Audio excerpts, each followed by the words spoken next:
When Hyundai launched the 4th generation Tucson here in the Philippines last July 2022, I got to feature the gasoline-fed variant and boldly declared in that video that that was the better choice versus the diesel-powered Tucson. So what does Hyundai Philippines do? Well, dude, they send me the diesel-powered Tucson to do a review. So in this video, we are going to find out if I was right in that older video or if I am going to eat my words today. Let's do this.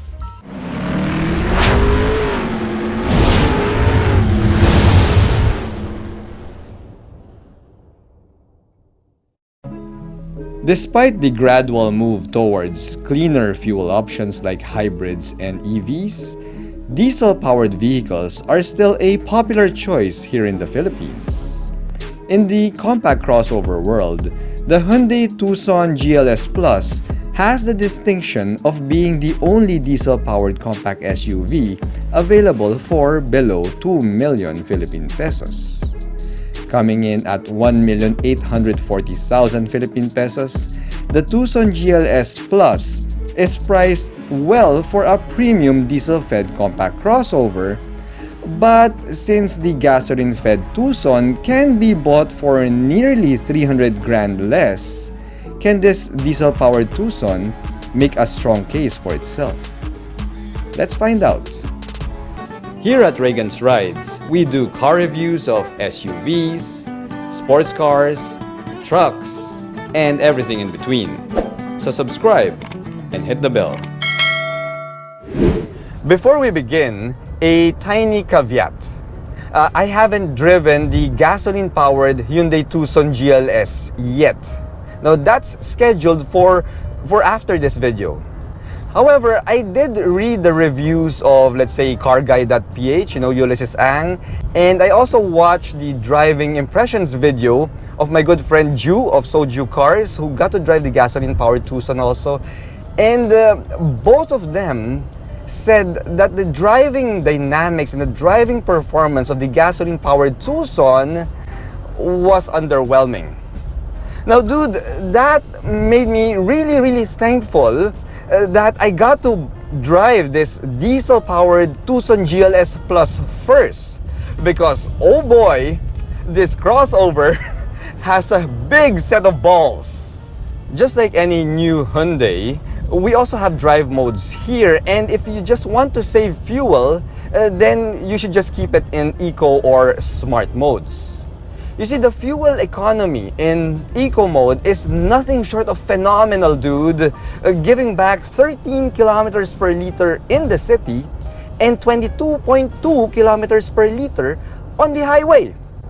However, in eco mode and even in smart mode, the overall drive feel is pretty anemic. You see, the acceleration is sluggish, the steering feel is gooey and feels like a rubber band, and yeah, it just feels so soft and so weak. Now, if I were stuck in bumper-to-bumper traffic, then it's okay. I mean, it's okay for the car to feel like that because, yeah, you wouldn't be using anything in the car anyway. I mean, if you're just in bumper-to-bumper traffic. However, when the road opens up, if you keep it in eco or smart mode, then yeah, kudos to you, my friend, because you have a ton of patience if you do that. Now, I was quite prepared already to write this off as another soft and easy to drive crossover, which kind of sucks because I do know that we have a potent 2-liter turbo diesel motor here that produces 183 horsepower and 416 Newton meters of torque. Now, we also have an 8-speed automatic transmission similar to the one found in the larger Hyundai Palisade.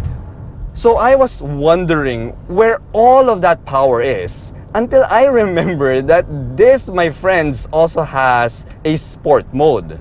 So when I pop it in sport mode like that, the Tucson GLS Plus transforms into a different beast. I mean, check it out, dude. Woo! It holds the revs all the way up to the red line, and dude, Wow! Wow! I mean, it's not just the acceleration. The steering feel also firms up and handling becomes as tight as a fish's butt. The acceleration is also meaty and urgent. I mean, I love it. It feels like a bull in heat. Oh yeah, oh yeah.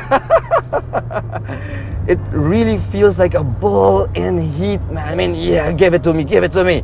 I mean, dude, you can truly feel the N DNA here in this diesel Tucson GLS Plus.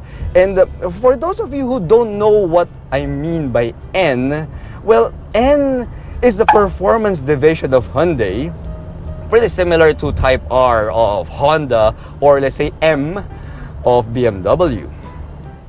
We also have paddle shifters here, but the response is not as quick as I want. You see, Hyundai still needs to fine-tune these paddle shifters even more.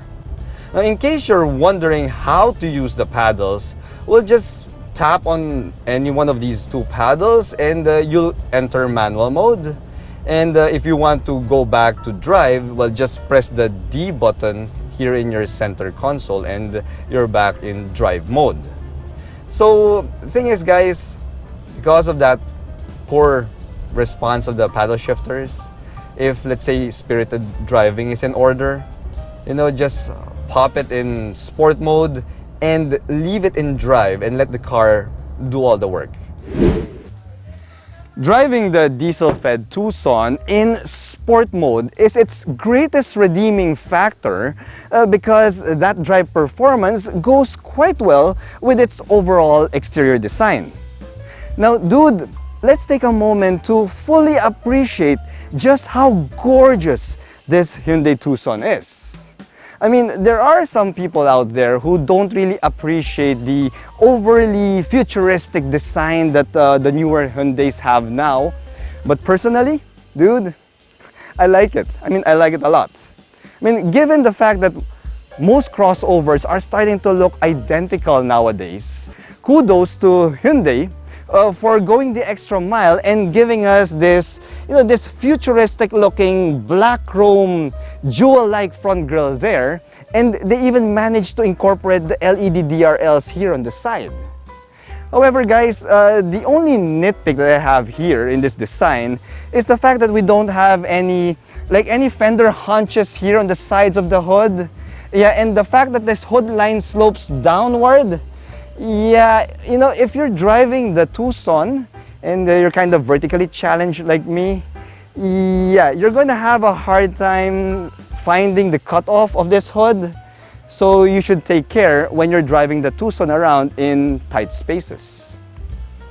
You know, it's funny that we don't get any muscular haunches on the hood that can act as guide points for a shorter driver like myself, because, dude, all of the muscle of the Tucson can be found here on the side. You see, we have a muscular front fender here that extends all the way to the middle of the front door, and the same can be said for the rear haunches. It's got indentations that extends all the way to the middle of the rear door. Now, they do look good, I must admit, but dude, yeah, it's really more of a stylish form over function. Now, this diesel-fed Tucson also rocks larger 19-inch alloy wheels versus the 18s that can be found in the gasoline trim. Now, behind those wheels, we get 4-wheel disc brakes, and for the suspension, the diesel-fed Tucson rides on MacPherson's up front and a multi-link rear suspension, well, at the back. As for the ground clearance, well, it's the same as the gasoline-fed Tucson, which means that it's at 181 millimeters.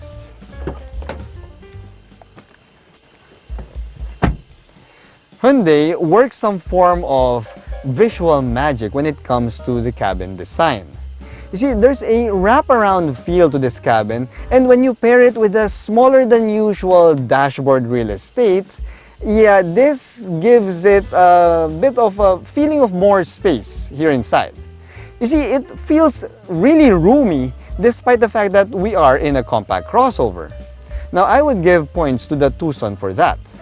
Now, some more points can be given to the fact that we also have these premium perforated white leather seats here, which looks and feels expensive. Although, pare, it's going to be a pain in the ass to keep these seats clean. So, dude, definitely there will be no eating of spaghetti inside the Hyundai Tucson, okay? Now, the steering wheel also adjusts for tilt, and it also telescopes. And yeah, pare, let's just appreciate also just how nice this steering wheel looks.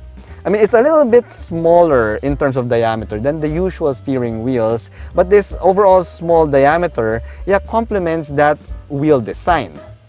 Now, we also have a fully digital instrument gauge cluster there, as well as an 8-inch touchscreen infotainment system that comes with wireless Apple CarPlay and wireless Android Auto, plus the image of our reverse camera.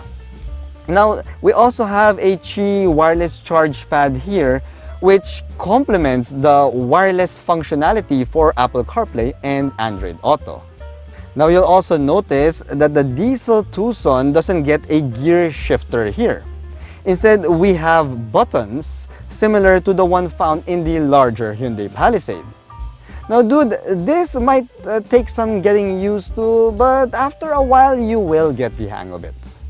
Now, we also don't get any sunroof here, which, to be honest, in this hot summer weather here in the Philippines, yeah, I'm not complaining at all. However, if there are some nitpicks inside this Tucson cabin, well, for one, I don't like the fact that we have piano black finishes here in the center console and the center tunnel. I mean, if Hyundai gave us the matte gray finish found in the larger Palisade, then in my opinion, yeah, this would look so much better. Now, another nitpick here is, yeah, these gorgeous perforated white leather seats are in desperate need of seat ventilation. However, guys, other than that, well, this is really a very, very nice cabin to spend a lot of time in. The Tucson's cabin gets a premium boost because of the NVH levels. I mean, I don't know what sort of sorcery Hyundai did to the Tucson, but dude, this is such a quiet cabin. I mean, it's so quiet, it's like an awkward moment. You see, you will forget that you're even driving a diesel-fed crossover. I mean, there are no diesel noise and vibrations making its way inside the cabin. And dude, to its credit, it's pretty comparable to a diesel-fed Euro SUV. Now, you can listen to music better here, and your passengers can sleep at the back because of how quiet the cabin is. Oh yeah, and in case they want to sleep, yeah, dude, we also have quiet mode here, which lowers the speaker volume to around half of what the normal volume is. And it also just cuts the music at the back and keeps all of the sound here up front. As for the safety bits, well, the Tucson has a good set of passive safety features here, but unfortunately, it doesn't really come with any driver assist aids. You see, we don't even get adaptive cruise control here, which personally for me is a bit of a letdown. Now, as for the ride comfort, let's try out the back. The Tucsons that we get here in the Philippines are the long wheelbase variants, which means that we have a comfortable amount of space here in the second row. Being a long wheelbase trim also means that at highway speeds, this crossover also feels more stable, and it also absorbs potholes pretty well. In fact, when you're going over a potholed road, yeah, the Tucson already feels like a luxury SUV in that regard. Now, when it comes to amenities, well, we are also pretty well spec'd here. We have a pair of rear AC vents there, a pair of USB charge ports, and this center armrest that comes with a couple of cup holders. The Tucson's rear end is just as unique as its front end design. I mean, dude, it's really the LED taillight assembly here that carries the overall look. I mean, it's simply fabulous, pare.